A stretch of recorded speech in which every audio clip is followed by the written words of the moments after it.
Poetry helps us make sense of our complex lives, illuminating the mundane and untangling the extraordinary. The finalists for the 2024 National Book Award for Poetry reflect on the inner workings of the human mind and the creation of meaning. Ruminate on silence, endurance, and the ongoing erasure of Palestinian people. And contemplate inheritance, home, and indigenous identity in the United States. These works investigate the power and shortcomings of contemporary poetry, while simultaneously reclaiming language as a tool for survival, one that is essential to poets and readers alike. The panel chair for this year's National Book Award for Poetry is Richard Blanco, the 5th presidential inaugural poet in U.S. history and the recipient of the 2023 National Humanities Medal.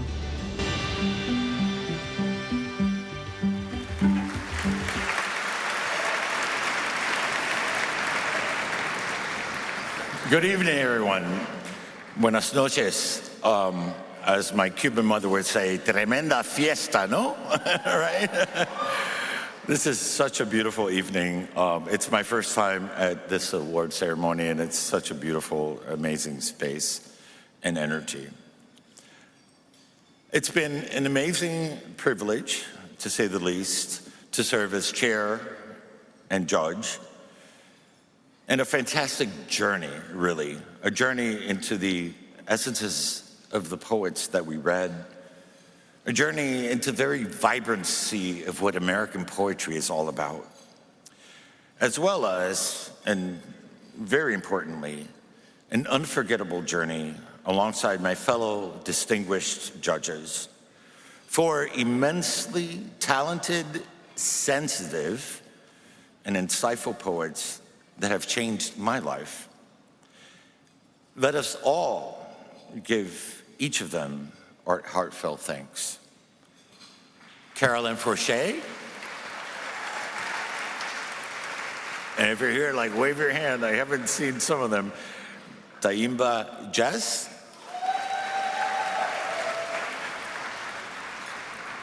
Amy Nazuku Matatil. And Rena Priest.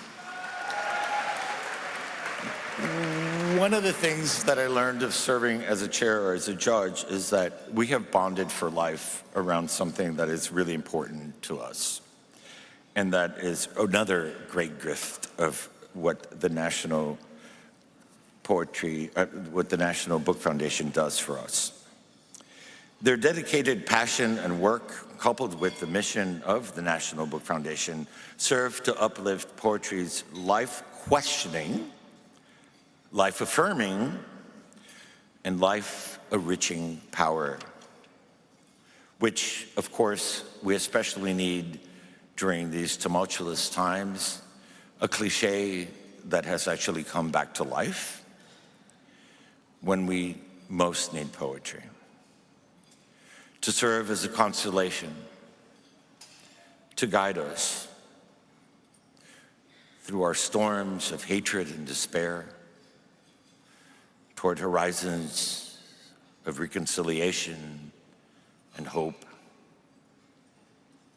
In the words of June Jordan, to tell the truth is to become beautiful, to begin to love yourself, value yourself, and that's political in its most profound way. We were quite impressed, of course, in many ways, in many respects, by the hundreds of collections that we thoughtfully considered.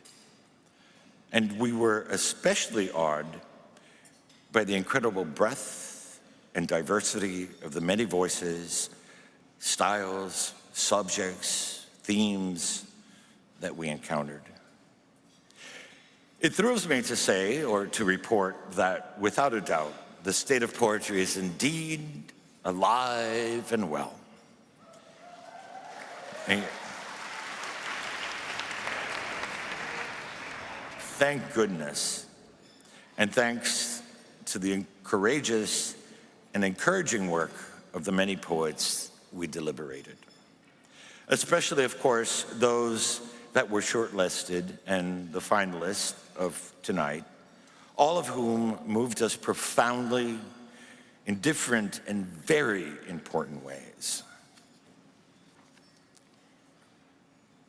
The finalists for the National Book Award for Poetry are Ann Carson for Wrong Norma, New Directions Publishing, Fadi Judah for bracketed ellipses. I know, I feel it with you. For Milkweed Editions, MS Red Cherries for Mother Penguin Books, Penguin Random House, Diane Seuss for Modern Poetry, Grey Wolf Press, Lena Khalaf Tuffaha for Something About Living, University of Akron Press. Drum roll. And this year's National Award for Poetry goes to Lena Khalaf. I don't even need to finish the name.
Okay, they were right, it's heavy. Sorry. Thank you. Thank you. Good evening, everyone, and good morning to beloved Gaza, where it is the 411th day of the genocide. I was actually thinking of sharing that quote that Richard did from one of my heroes, June Jordan, who talks about loving yourself enough to become beautiful, to tell the truth.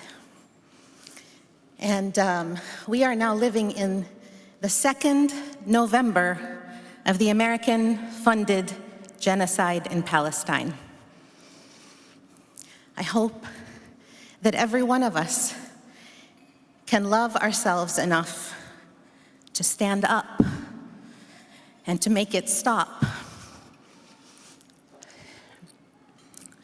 Our service is needed as writers. Our service is needed as human beings in every room, in every space, especially where there is something to risk, where there is an opportunity to be lost, where that courage will really cost you. That's what's most needed. I don't want to write anything that is a consolation. I don't want to console. I want us to feel just a tiny fraction more than we do in our deeply comfortable American lives, despite all the pain and suffering that is here too. I want us to feel and be uncomfortable and be disoriented and be angry and get up and demand that any administration, no matter what letter it has at the end of its name, D, R, whatever, that any administration that we pay for should stop funding and arming a genocide in Gaza.